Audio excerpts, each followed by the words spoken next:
Namaste. Today we will study about the another sensory organ which is ear. Ear is important for hearing as we all know. So let's see the outer ear and the ear canal brings sound into the eardrum. The eardrum vibrates to amplify sound and separate inner and middle ear. Middle ear has three small bones or ossicles and will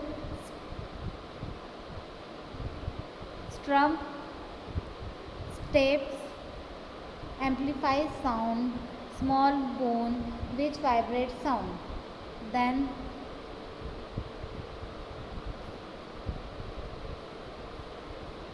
astrial tube connect middle ear to throat and equalize pressure on eardrum.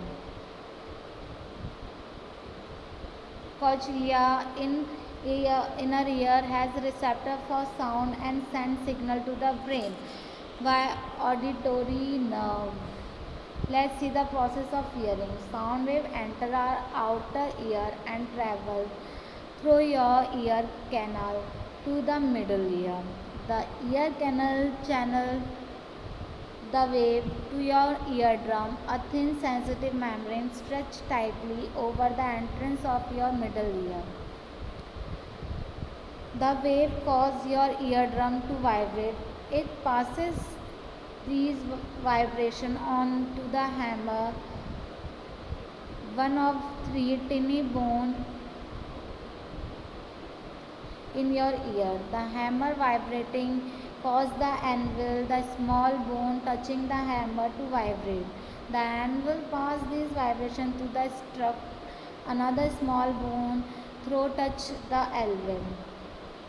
From the strum, the vibration passes into the inner ear. The strum touches a liquid-filled sac and the vibration travels into the cochlea, which is shaped like a shell.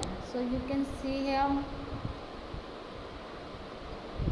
inside the cochlea, a vestibular system formed by the three semicircular canals that are approximately at right angle to each other and which are responsible for sense of balance and spatial origination. It has chamber filled with vasculars or viscous fluid and small particles containing calcium carbonate. The movement of these particles over small hair cell in the inner ear send signal to the brain that are interrupted as motion and acceleration. The brain processes the information from the ear and let us distinguish between the different type of sound. So by this we can hear.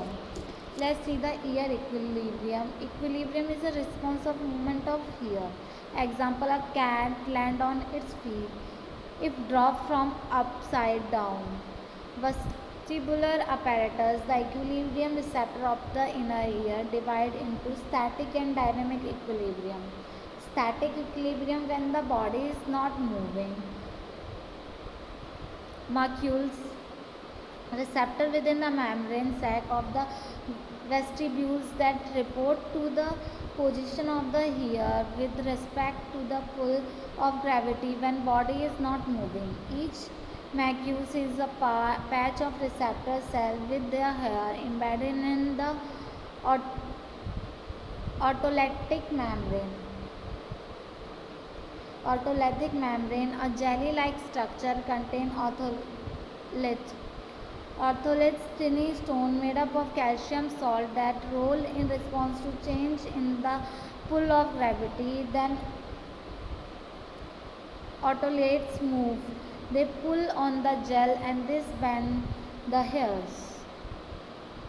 Activate hair cell, send impulse along the vestibular nerve. Vestibular nerves is transmitted the signal to the cerebrum.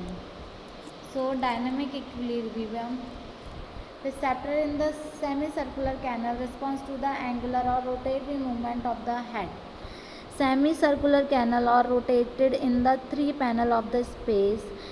Crista ampularis receptor region that consists a tuft of hair cell covered with a gelatinous cap called the cupula. Where the head moves in an angular direction, the endo- endomelymph lag behind as the cupula drags against the stationary endolymph. The cupula bends. The stimulates hair cell to transmit signal to the vestibular nerves. When you are moving at a constant rate, receptors stop sending impulse. You no longer have the sensation of motion until you change speed or direction. So, vision plays a significant role in the balance. Appropriately, 20% of the nerve fiber from the eye interact with the vestibular system. So, here we have completed this. For any query, you can comment below. Hope you will understand about how we hear. Thank you.